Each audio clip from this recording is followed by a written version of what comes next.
Happy Halloween, guys. I'm so excited to be celebrating with you this weekend. And to celebrate, we are gonna do one of my most popular videos, urban legends that are real, at least according to these random people on Reddit. Sorry, I had hair in my mouth.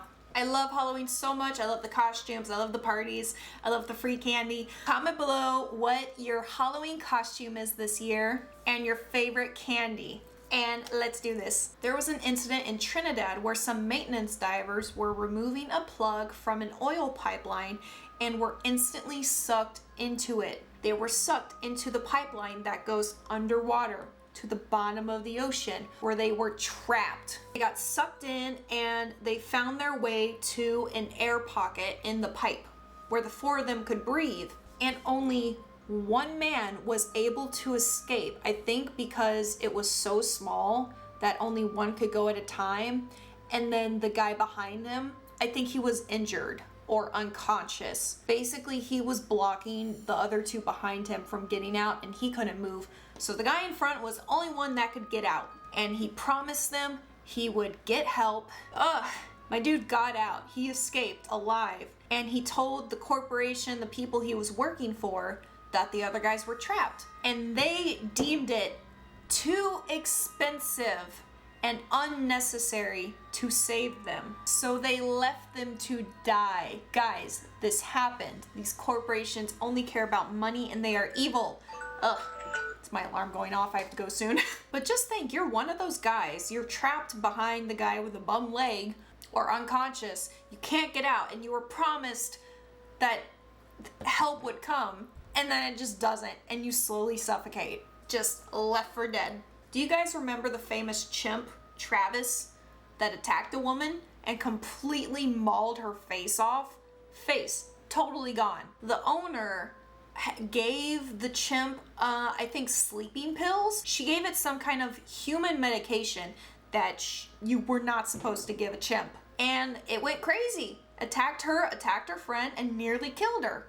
Somehow she survived, and the 911 operator didn't believe it was actually happening until someone screamed, "He's eating her!" Literally eating her face off. Travis was a male chimp who was raised by and lived with Sandra Harold in Stamford, Connecticut.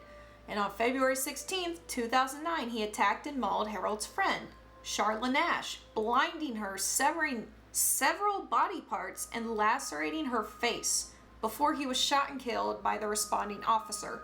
And after much facial reconstructive surgery, this is what that woman looks like today. It was huge when she went on Oprah and she was interviewed, and she had a veil covering her face. I don't remember if she ever actually took it off, or at least my mom didn't let me watch.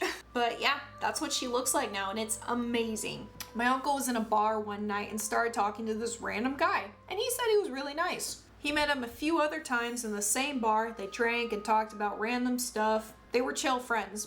Soon after, my uncle stopped seeing the guy at the bar.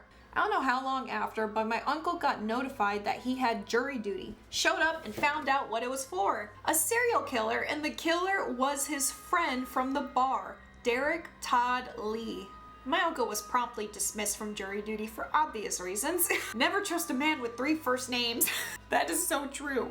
This is Derek Todd Lee, and apparently he died on death row. Derek, also known as the Baton Rouge serial killer, was an American serial killer who, from 1998 to 2003, terrorized the area surrounding Baton Rouge in Lafayette, Louisiana, by committing the murders of at least 7 women. That is a lot. In the 90s, there was a nurse in New Jersey that killed hundreds of hospital patients. They have no idea how many people that he actually killed. I don't know if it's a he or a she. I think it's a he. They don't know how many people he's responsible for killing, but it could be in the thousands, honestly.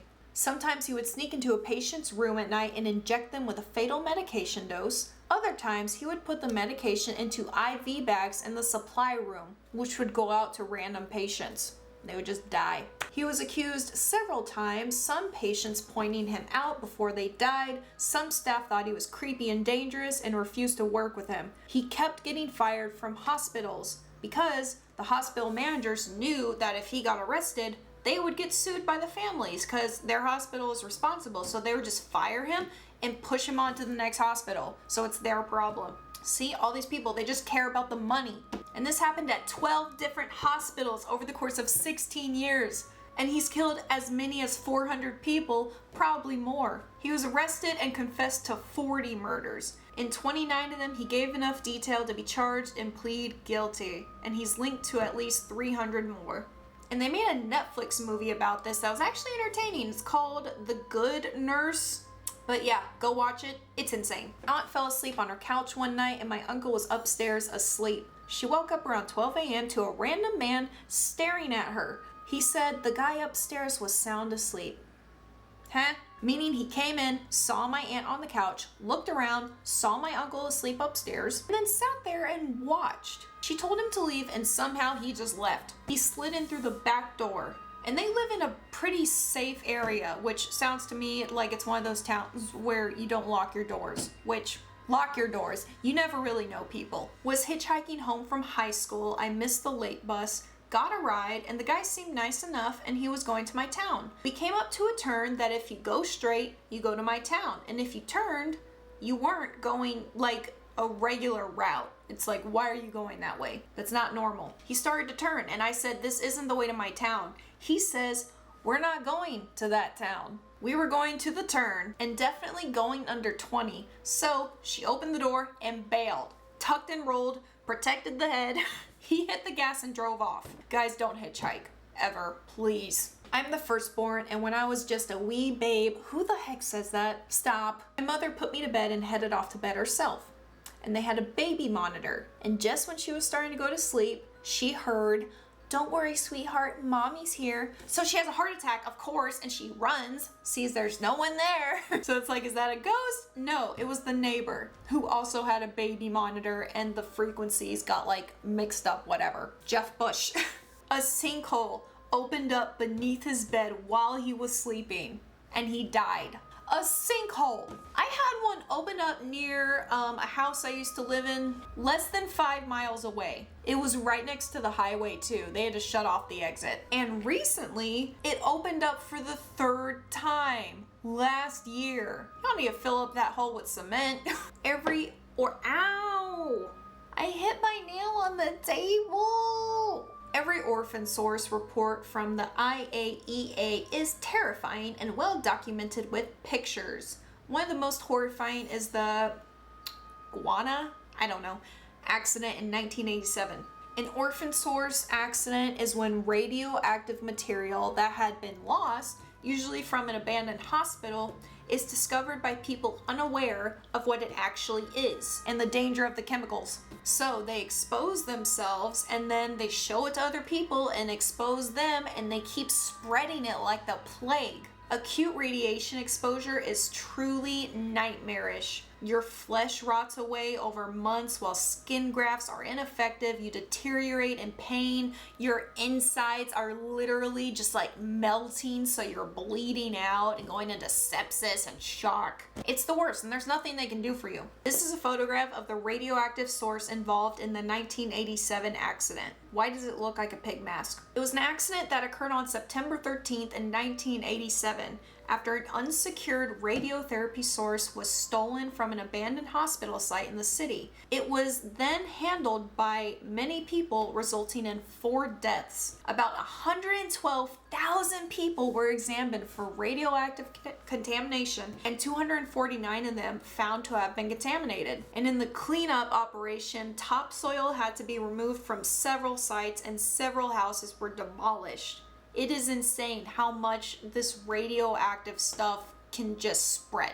Some guy from Malaysia applied for a job application which needed him to travel to Cambodia. Already sounds scammy. It ended up a scam where he got basically imprisoned and forced into working as a scammer for some crime syndicate, and he somehow escaped, but the syndicate is still out for him and caused irreparable harm to his marriage. Bro, that sounds like a fun little vacation. Did you get pictures?